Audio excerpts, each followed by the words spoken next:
finally, I'm back home and I can actually sit back and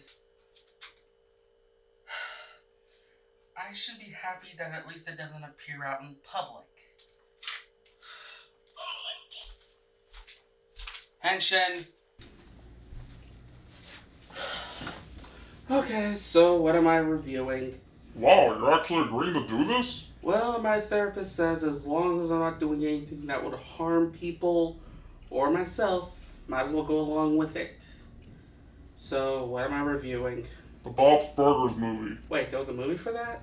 Okay. I thought you were supposed to be reviewing. Oh, I just got in the mood to making a sandwich. And what I made was a cheeseburger with a chicken patty on top. And in between the two is parsley, rosemary, sage, and thyme to represent the flowers. And I put ketchup on the top of the chicken patty and on the bottom of the burger to give it more of a showing of blood. I call it the Romeo and Juliet burger. Enough of the food critique. How was the movie? And it's kind of like the sandwich. A good idea in your head, but the moment I made it, I feel like it's missing something. Bob's Burger is an adult cartoon that was released in 2011, being one of the unique adult cartoons which, at the time, most were copying Family Guy's fame. If I had $1 for every Family Guy clone there was. One of the reasons why it stands so strong is because of a likable cast and the fact that the series is more grounded than a lot of other shows. The show focuses on the Belcher family. Bob Belcher, owner and chef to the place, a father who, unlike most cartoon dads, he's not stupid, but he is pessimistic, unless it involves the art of cooking or his other hobbies. Linda, his loving wife and waitress, who supports her family and their hobbies, and enjoys singing of her own as a style of her art. Tina, their oldest and oddball daughter, who, like most teenage girls, has crushes, writes stories, loves ponies, and zombies. So she likes horror movies? No, she likes them like how she likes boys. And their butts. Okay. Next is Gene, the only son, who is an avid music lover in his own odd ways, as he likes to use sound effects and tries to make music out of them. And lastly, Louise, the youngest and the leader of her siblings, as she's more of the planner and does mostly crazy ideas to schemes. Most episodes shows the life of the Belcher family doing what they do every day to day. Working at the burger shop, trying to keep the business afloat as they deal with people in the area, from rival restaurants, to making sure they paid their rent on time to their eccentric landlord. The series is popular enough that it's been going on for 12 seasons, and finally they decided to release a movie in 2022. So what did I expect for this type of series to be on the big screen as? Well, one, it's being a musical, which it's not odd as a lot of the episodes in Bob's Burgers, they have the characters singing, so it's not out of place.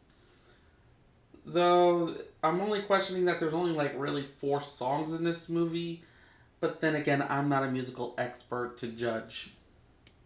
A week before summer vacation, Bob and Linda is trying to get an extension on their loan to the bank, which completely fails, and they have only 1 week to pay it off before they lose their business.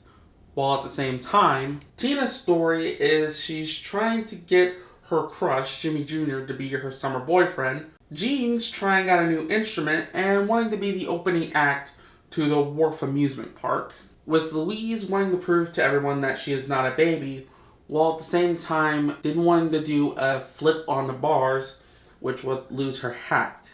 As to her, without her hat, she doesn't have the confidence that she has throughout the whole series, as her hat is precious to her, and the reason why she puts up a brave front to everybody. With all this happening, a giant sinkhole opens up in front of the restaurant, adding another layer of "oh come on" to Bob and Linda, as Louise uses this golden opportunity to prove that she's not a baby by going down the sinkhole, only to her to discover a dead body in the sinkhole, leading to a massive murder mystery. The story splits into 2, as the first part of the story is Bob and Linda attempt to make money to pay off the loan, while the kids are going to try to solve the murder mystery because the person who's accused of the murder is their landlord. The movie does work well. The characters are on point from how they are in the show, and you can actually see the budget increase on the animation when it was doing their night scenes. And I did laugh at the humor,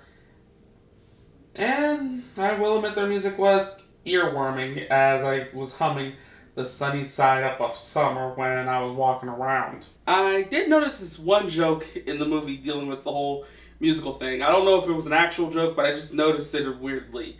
That in a lot of musicals, they're always having the people in the background singing and dancing all choreographed. They're like, they all know it. I usually just thought it was inside the person's head at that moment. But this movie literally was self-aware of the whole thing. And it was actually hilarious. Especially one character who hammed it up and couldn't even hold a tune. While at the same time, there were some issues with it, as it just felt like a long TV movie than an actual movie. There were certain moments that was stretched just for the runtime of 102 minutes. And with the story, as not going to lie, once the killer is revealed, it just felt like an upgraded version of the season 4 episode Wharf House and World War II, The Wharfening. As the goals was close to the same, but they did add more people to the trap and added more of a suspense timer to the mix. But I did enjoy it at times. The lead up showed more of issues, and I felt a realistic care of the family and how they would react in the situations. It's not a watch constantly like movie, but if it's played on TV, I would sit and watch it again, or if I ever have any leisure time. And that's a movie. It wasn't a bad movie, but I would say it's above average. So what do I do now? You shoot it. What? But it wasn't a bad movie. Why do I have to shoot it? Doesn't matter, you gotta shoot it. Fine.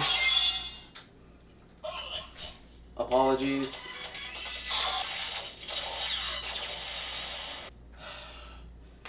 That was stupid. So everything I review, if it's good or bad, I have to shoot it? Yep. I cannot believe it. I did as you requested. Could you leave me alone now? Yeah, I'm gonna look for the next video for you to do. I wish those new pills would kick in by now. I am not a hallucination!